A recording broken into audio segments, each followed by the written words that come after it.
So today we're heading to Brookvale in the northern beaches of Sydney to visit MJ Labs, which is run by a dental technician named Jonas, who's been an Asiga user for the last few years. He's been printing for the last 6 months with the ultra gloss lift trays to produce splints for his business.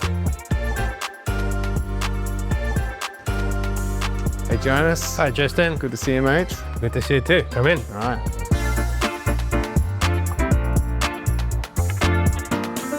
So this is your 3D printing setup? That's my 3D printing setup. Right. You've been running these for how long now?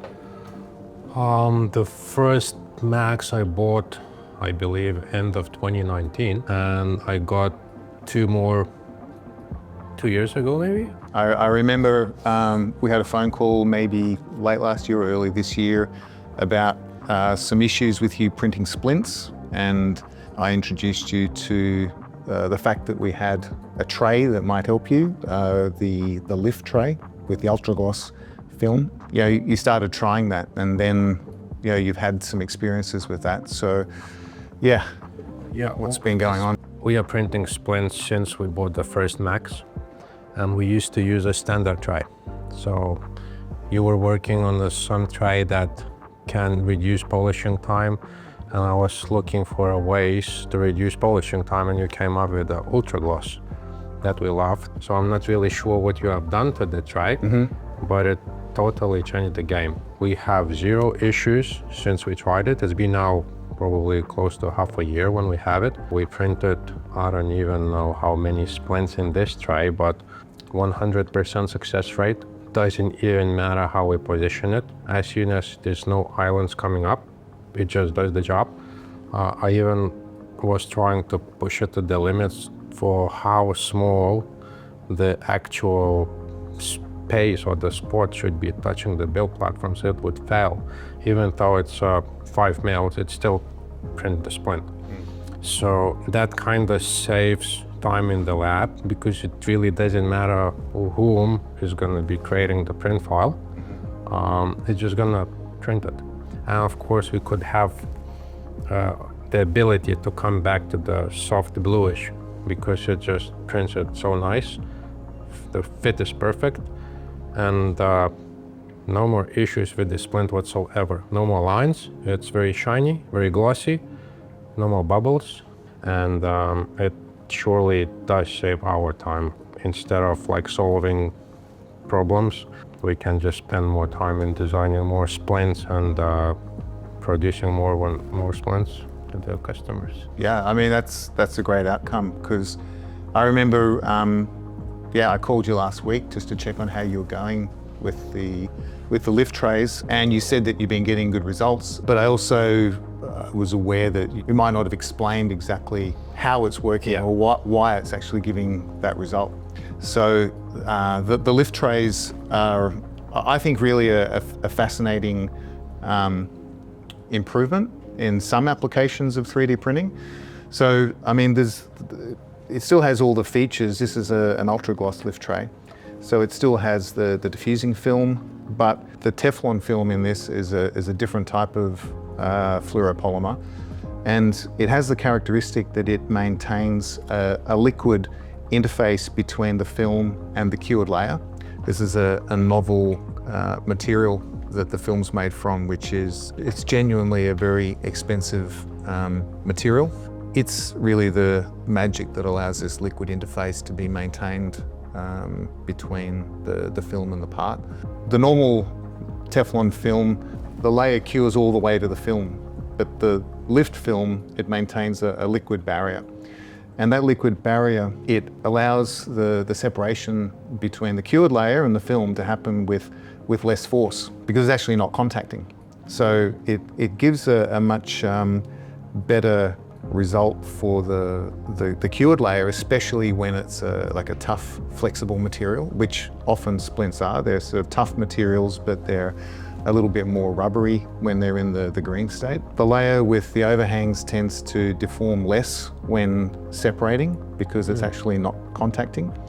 And it also tugs less on the film, so the film receives less wear and tear as a result of that. So that's kind of how it works. But But the knock-on effect is that you also, because you're naturally not adhered to the film, when you separate, you don't have to overcome that adhesion, and you can actually separate less. So you can, instead of using a default separation of say 10 millimeters like the Max typically uses, you can go down to 1 or 2 millimeters. So cut the printing time. You'll cut the printing time. So that's, maybe you can realize some more of the benefits of the lift tray. Yeah, that makes sense. Definitely gonna give it a go. Yeah, so try it out. But and so you've been running off this lift tray for 6 months and it hasn't. Yeah, we probably finished, I would say, already 4 bottles on the same lift tray. It still looks as new. It's still printed the perfect splints. What about the surface finish? I would say it's probably equal or even better to the normal ultra gloss. It's incomparably better than the standard ones. You just don't really see the layers. It's just super glossy, super shiny. So that might be again the fact that the layers that are formed are not adhered. They're floating on the liquid interface. Yeah.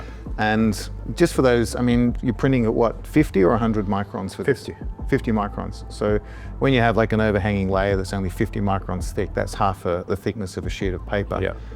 When you're pulling away, it's not experiencing as much mechanical force. Yeah. And so you get less ripple in that. And like a lot of other users have also commented that the surface finish of the part is a lot smoother. And with the ultra gloss effect that you're after, you really do want that smoothness because you don't want to have to polish it afterwards. So it surely did cut the time of polishing. And now once you told me what it is, it kind of makes sense, because once I saw it the first time, I thought it's an ultra gloss with more capacity, but apparently it's a total different technology. It does work. Yeah, it works, but it's work. I think it's also knowing when to use it. It has a diminishing effect if the material that you're printing is, for example, stiffer. Like if you cure a layer and it's already forming a stiff, it's mechanically stiff in the green state, it doesn't tend to experience so much issues with the separation forces during the layer process. So you tend to, it's not really a must-do in all cases, but certainly for splints, it makes a big difference. You also can use it for, we don't only make it in an ultra gloss version, but we have like a plain film version. Yeah.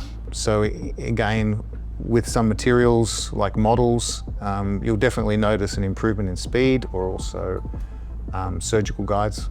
And as you said, like the normal lift is going to be okay for the models, or basically denture bases as well? Yeah, denture bases. I mean, anything still works with the lift. I think in choosing where to apply it, depends on the application where you get the best return. I think clearly in splints, there's a large benefit because you have a really complex geometry. You don't want to physically polish it. If you can avoid that, you're saving a lot of manual time. Whereas maybe there are some other more generic parts that you don't really see so much benefit on. But certainly for denture bases, you might get a lift from that. Surgical guides. Yeah, I guess the other good application is where you tend to observe that printing a particular material is really working the tray film hard, that you're seeing, for example, slight puckering after a few prints. So any material or any application where you have that occurring. For example, in the audiology industry, they're printing these conical shapes for a hearing aid, and those shapes tend to have a widening, so they have like an overhang, and that tends to create what we call this suction cup geometry, where the very edges of the part are overhanging and they're quite thin and they're flexing, and they can actually cause that additional pulling on the layer that can cause that damage to the film. Yeah. So whenever there's a geometry like that, a lift tray can give a big benefit, that you're not deforming the tray, you're not deforming the part, better surface finish. It's all on a case-by-case basis. One of the really important things that we like here is supportless printing. Supportless printing in here, I mean, it's not that just there's zero supports on the build platform, but in the inside of the splint as well. Like the splint has the thickest part and the strongest part on the occlusion, but all the interior section is that undercut that covered the interiors. So we used to reinforce it with the supports, but with the lift tray, it's none. The good thing about it that because to remove the supports, it's a bit time consuming, but without being time consuming, you can actually see those small spots in the inside of the splint where you touched it. By not having the supports, the whole splint comes in like a monolithic, shiny, glossy piece of plastic. You said something else that was interesting, that you don't get bubbles in the parts when using the lift tray. So Yeah, tell me so about that. we used to get bubbles that in the splint itself, that were kind of growing in the lines of a like On the contours of yeah, the on the contour, like a straight contour through the whole splint or through some parts of the splints. With the lift, we don't have this issue anymore. The splints are clean, clear, and glossy. Cool. Well, it's been great to see your setup here and really learn about your experiences in using the lift trays. Great to see you. And Thanks we'll for talk coming. again soon. Yeah.